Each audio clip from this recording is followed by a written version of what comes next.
and every horror story that could turn into a rom-com. So it's kind of like our wonderful genius director and writer Michael Shanks essentially took both genres of horror and romantic comedy and went, I think they might actually be the same. What if we just really truly combined them and told the story of the greatest horror that there is or that there can be, which is often romance. Mhm.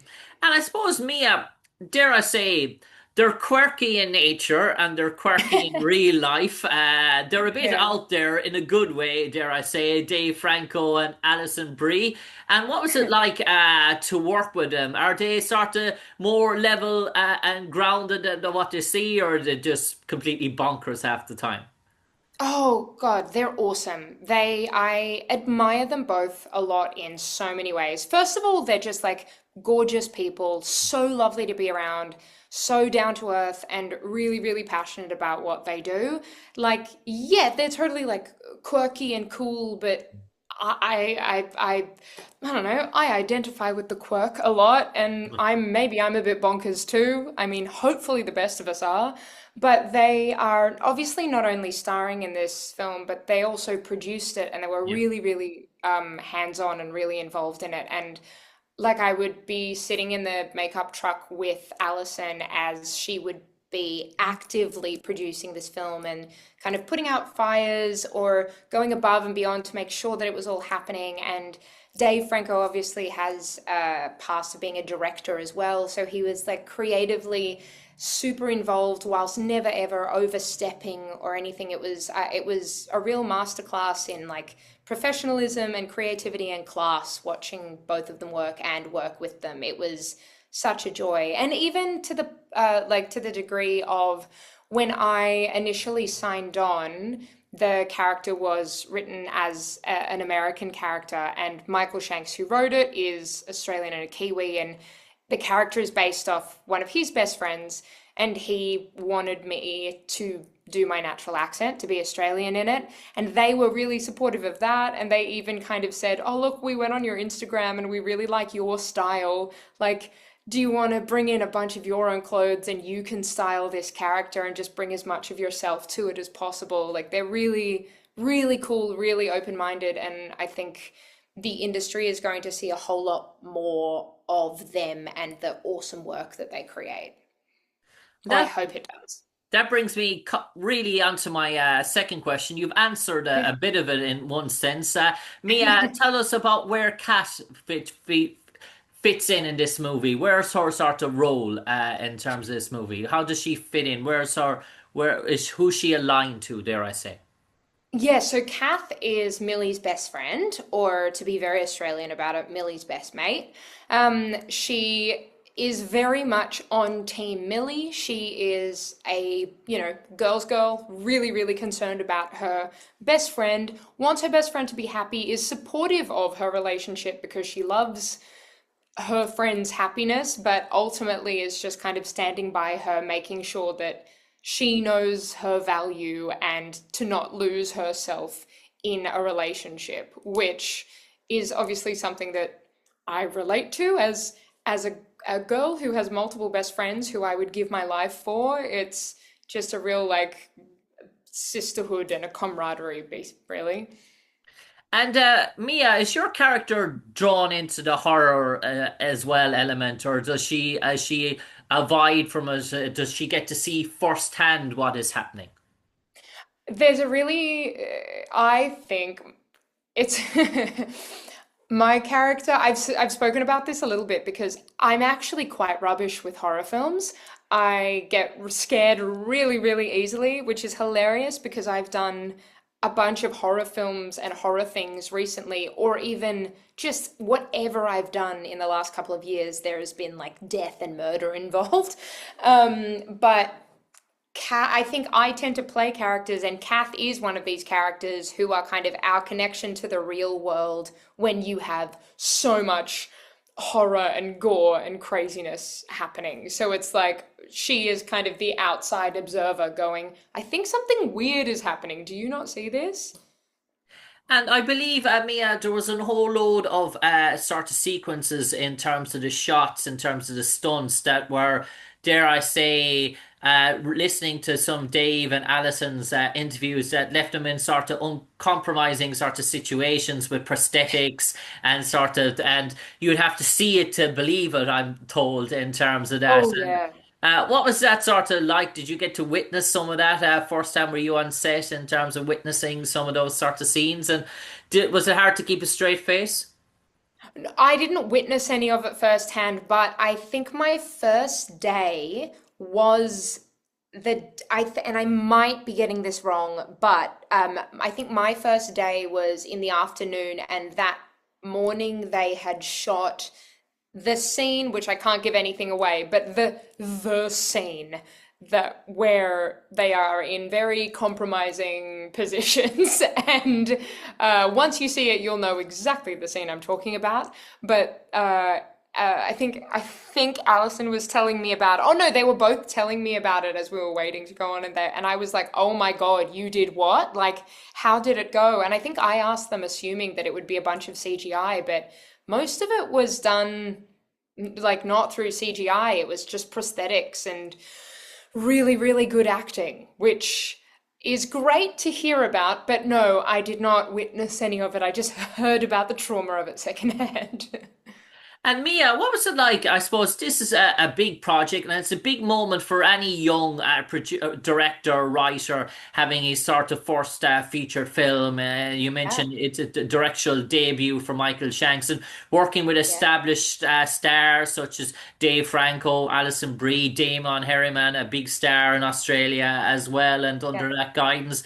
Was it very much a learning experience from him, or did you get a smooth, a sort of sense of calmness? Did he feel almost like a veteran that had done maybe 10 or 12 of these movies in the past?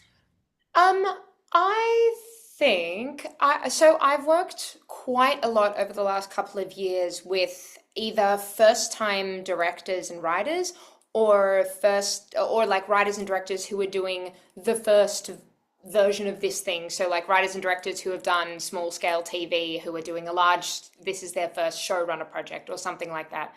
I did a series called Deadlock, which you can watch in Ireland and the UK, which was that as well.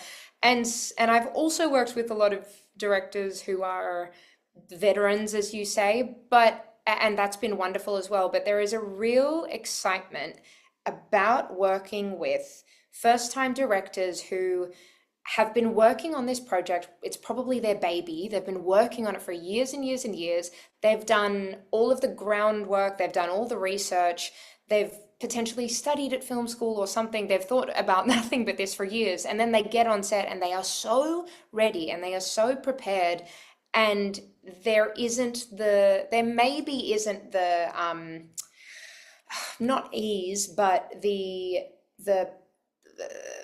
the way that you would direct when you have done something over and over and over again. There is a real feeling of valuing every single moment, and they find new things that perhaps a director who has worked on endless films wouldn't find because they're used to not looking in certain places.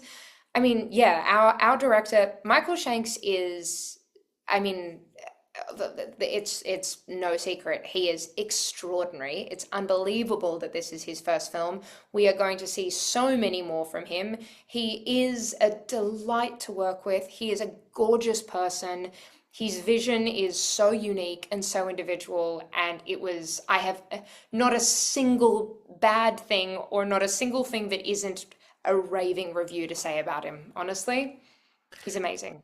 And Mia, before we came on air, we sort of a quick sort of chit chat, and I do believe this is a busy time for you at the moment, with an awful lot going on in terms of stage rehearsals, theatre stores throughout the Australia. But you do have maybe one or two other projects that might be appearing on our TV screens or cinemas here in Ireland and the UK in the next year or so.